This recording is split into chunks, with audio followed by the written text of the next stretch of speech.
Que a paz de Deus e o amor de nosso Senhor Jesus Cristo sejam com todos vocês agora e sempre. Amém. Quem de vocês gosta de ver filmes? Alguém gosta de ver? Um bom filme faz bem. Bastante gente curte. Nós também apreciamos muito cinema, filmes. Temos até uma filha que estudou cinema. Pois então, tem um filme antigo, relativamente antigo, lá em 2007, os irmãos Coen fizeram um filme que foi muito aclamado, foi muito debatido e discutido. Ele ganhou até o Oscar de melhor filme no ano seguinte, em 2008. E o título desse filme era Onde os Fracos Não Têm Vez. Este título, Onde os Fracos Não Têm Vez, embora o filme não trate disso especificamente, mas este título, ele exemplifica uma triste realidade. Qual é a realidade? O mundo no qual nós vivemos, muitas vezes é exatamente assim. Ou seja, o lugar onde os fracos não têm vez, onde os fracos não têm voz, onde os fracos não têm direitos e não tem também quem os defenda. No entanto, queridos irmãos e irmãs, há um lugar onde os fracos, sejam eles quem forem, têm vez e têm voz. Este lugar chama-se Reino de Deus, que na tradição da Reforma, por Lutero foi explicado, o Reino de Deus está ali onde Deus governa, onde Deus reina sobre a vida do ser humano, ali está o Reino de Deus. E há uma pessoa que olha para os fracos, para os humildes, os que não têm voz, que não têm vez, e esta pessoa chama-se Jesus Cristo. O texto do Evangelho, já anunciado, Marcos 9, 30 a 37, fala exatamente sobre este mistério do Reino de Deus, e nós somos convidados a ouvir com atenção esta palavra e a meditar sobre ela com humildade, com este tema que eu chamo Onde os Fracos Têm Vez. Vamos ouvir então o que nos diz o Evangelho. Eu passo a ler capítulo 9 de Marcos, versos 30 a 37, diz assim: Jesus fala outra vez de sua morte e ressurreição. E o texto começa: Jesus e os discípulos saíram daquele lugar e continuaram atravessando a Galileia. Jesus não queria que ninguém soubesse onde ele estava, pois estava ensinando os discípulos. E ele lhes disse aos discípulos: o Filho do Homem será entregue nas mãos dos homens e eles vão matá-lo, mas 3 dias depois ele ressuscitará. Eles não entendiam o que Jesus dizia, mas tinham medo de perguntar. Jesus e os discípulos chegaram à cidade de Cafarnaum e quando já estavam em casa, Jesus perguntou aos 12 discípulos: o que é que vocês estavam discutindo no caminho?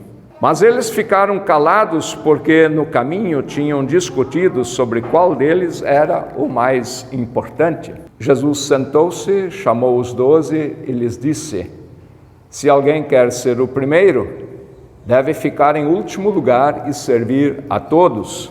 Aí segurou uma criança e a pôs no meio deles e, abraçando-a, disse aos discípulos: aquele que, por ser meu seguidor, receber uma criança como esta, estará também me recebendo. E quem me receber não recebe somente a mim, mas também aquele que me enviou. Queridos irmãos e irmãs, aqui temos um texto que fala sobre os mistérios do Reino de Deus. E neste evangelista Marcos, Evangelho de Marcos, nós encontramos 3 anúncios que nos falam sobre a morte e a ressurreição de Jesus Cristo. 3 anúncios em que Jesus explica também o que isso significa para a humanidade, significa para nós. Neste texto que nós lemos aqui, nós temos o chamado segundo relato. Eles recebem na teologia o nome de Paixão de Cristo. O segundo relato da Paixão de Cristo em que Jesus fala exatamente sobre isto. Ele diz que será entregue nas mãos dos homens, será crucificado e depois de 3 dias ressuscitará. Jesus, em outras palavras, diz que ele será entregue para salvar a humanidade. Mas serão exatamente os homens, os seres humanos, as pessoas que não o reconhecerão, o açoitarão cruelmente, zombarão dele e o crucificarão em seguida, verso 31. Os discípulos não compreendem, diz o nosso texto, aquilo que Jesus está a lhes dizer. O texto que lemos revela 2 sentimentos nos discípulos. Um deles, eles não entendiam, e o outro, tinham medo de perguntar. Talvez acontece isso muitas vezes conosco também. Nos poucos versos que seguem, então, no nosso texto, depois ali do verso 30 e 31, nos versos que seguem, o evangelista Marcos apresenta um episódio no qual se colocam em evidência 2 coisas: esta incompreensão dos discípulos e como Jesus lida com esta incompreensão. Verso 32 diz que os discípulos ficam em silêncio. Este silêncio dos discípulos mostra como eles têm dificuldades para assumir esta radicalidade da proposta de Jesus, esta radicalidade dos ensinamentos sobre o reino de Deus. E por isto Jesus, verso 35, senta com os discípulos e pacientemente lhes fala sobre as prioridades do reino de Deus. E Jesus diz: faz parte do reino de Deus não aquele que é o mais forte, não aquele que é o mais importante, mas o que tem a capacidade de servir. E para ilustrar esta inversão de valores no reino de Deus, Jesus toma uma criança, diz o nosso texto, toma uma criança e a coloca no centro da roda, e então diz as seguintes palavras: aquele que, por ser meu seguidor, receber uma criança como esta, estará também me recebendo. E quem me receber não recebe somente a mim, mas também aquele que me enviou. Queridos irmãos e irmãs, eu gostaria de fazer um resumo em 2 pontos, enfocando esses 2 aspectos já mencionados, que aqui são mensagem neste relato do Evangelho. Mensagem que é para nós, que é para mim, que é para você, que é para todos aqueles que ouvem esta passagem das Escrituras, para todos aqueles que se confessam cristãos. Primeiro, a incompreensão dos discípulos. Vejam sobre o que Jesus lhes fala. Jesus fala sobre doação, fala sobre sacrifício, fala sobre serviço, fala que ele será entregue, ou seja, fala sobre entrega em favor da humanidade. Mas os discípulos, sobre o que eles estão discutindo? Os discípulos, durante a sua caminhada, não entendem o significado destas palavras. Os discípulos não conseguem compreender as sequências e consequências do que significa ser um discípulo, ser um cristão. Não entendem também que a mensagem da salvação passa exatamente pela morte de Jesus, pelo seu padecimento na cruz. Quantas vezes pode acontecer conosco isso? Quantas vezes nós talvez também ouvimos a pregação, ouvimos a palavra, mas ela não alcança o nosso coração. Caminhamos com Jesus, mas não entendemos o que Ele nos diz. Somos cristãos, mas o reino de Deus nos parece um mistério indecifrável que não conseguimos compreender. Vejam que Jesus pergunta: o que vocês estão discutindo pelo caminho? Ou seja, sobre o que vocês vinham falando pelo caminho? E esta pergunta é mais do que uma pergunta, vamos dizer assim, para puxar papo, né? Como a gente às vezes diz: como vai? Como é que vai chover? Não vai chover, né? Não é assim só uma pergunta para puxar conversa. Na verdade, Jesus confronta os discípulos com a necessidade de uma autocrítica sobre o que realmente importa na vivência do discipulado, na vivência da fé cristã, no seguir a Jesus Cristo. E vejam, queridos irmãos, que os assuntos de nossas conversas, da mesma forma, também falam das nossas preocupações, sobre o que nos inquieta, alegra ou preocupa. Os assuntos de nossas conversas também indicam as nossas prioridades, aquilo que é importante para nós. E por isso, na verdade, esta pergunta deveria sempre de novo nos acompanhar em nossas reflexões. A gente deveria se perguntar a si mesmo sobre o que nós conversamos quando nos encontramos. Qual é o assunto sobre o qual nós falamos? Quais são os temas de nossas conversas?